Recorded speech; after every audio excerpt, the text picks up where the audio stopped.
कब हम पहचानेंगे कि हमारे पास में SN1 गिवन है और कब हम पहचानेंगे कि हमारे पास में SN2 गिवन है। ध्यान से समझिएगा, ये बहुत ज्यादा इंपॉर्टेंट होने वाला है आपके लिए, SN1 समझना और SN2 समझना।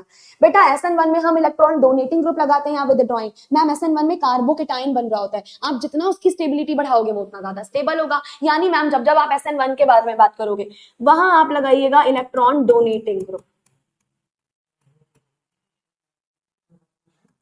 तो भाई इलेक्ट्रॉन डोनेटिंग ग्रुप क्या हो जाएंगे मैम, जितने भी हमारे इलेक्ट्रॉन डोनेटिंग ग्रुप होते हैं ना वो सारे के सारे क्या करेंगे मैम, वो ना स्टेबिलिटी इंक्रीज करने का काम करेंगे। उनका काम क्या होगा मैम, कोई भी अगर इलेक्ट्रॉन डोनेटिंग ग्रुप लगा होगा यहाँ पर SN1 में तो वो का क्या काम करेगा मैम, स्टेबिलिटी को इंक्रीज करने का काम करेगा। बहुत बढ़िया, ये हो गया पहला पॉइंट।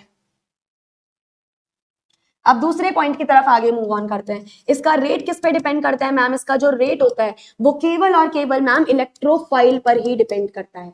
दैट इज वाई ये क्या हो जाता है मैम, ये यूनिमोलिकुलर हो जाता है, क्योंकि इसका रेट किस पर डिपेंड किया मैम, इसका रेट जो है ना वो केवल और केवल इलेक्ट्रोफाइल पर ही डिपेंड किया। यानी कि अगर आप न्यूक्लियोफाइल की कंसेंट्रेशन बढ़ाओ ना बढ़ाओ, न्यूक्लियोफिलिसिटी बढ़ाओ ना बढ़ाओ, इस पे कोई इंपैक्ट नहीं पड़ता, इसको कोई न्यूक्लियोफाइल से लेना देना ही नहीं है। जबकि अगर मैं SN2 के बारे में बात करूंगी तो यहाँ पर देखो क्या होगा मैम, अगर आप SN2 के बारे में बात करोगे तो अगर आप यहाँ पर इलेक्ट्रॉन विदड्रॉइंग ग्रुप लगाते हो,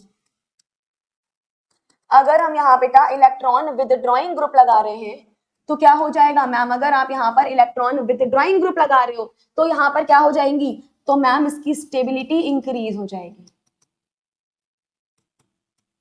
है ना, समझ आया बेटा, जितना ज्यादा हम इलेक्ट्रॉन विदड्रॉइंग ग्रुप लगाएंगे उतना ज्यादा क्या होगा मैम, जितना ज्यादा आप SN2 में इलेक्ट्रॉन विदड्रॉइंग ग्रुप लगाओगे उतनी इसकी स्टेबिलिटी इंक्रीज हो जाएगी। दूसरा पॉइंट क्या होगा मैम, दूसरा पॉइंट आप इसका रेट समझ लीजिएगा। इसका रेट किस किस पे डिपेंड करता है मैम, इसका रेट जो है ना वो डिपेंड करता है इलेक्ट्रोफाइल पर भी एज वेल एज बेटा न्यूक्लियोफाइल पर भी, क्योंकि यहाँ पे एक ही स्टेप में आपका इलेक्ट्रोफाइल भी आ रहा होता है न्यूक्लियोफाइल भी आ रहा होता है। दैट इज वाई जो SN2 का रेट है वो इलेक्ट्रोफाइल न्यूक्लियोफाइल दोनों पे डिपेंड करता है। और दैट इज वाई ये कैसा होता है मैम, ये होता है बायमोलिक्यूलर। कैसी हो जाएगी ये मैम, ये हमारे पास स्पीशीज हो जाने वाली है बायमोलिक्यूलर। क्या इतनी चीजें समझ आई, क्या इतनी चीजों में कोई डाउट है, कोई दिक्कत है, बताओ मुझे।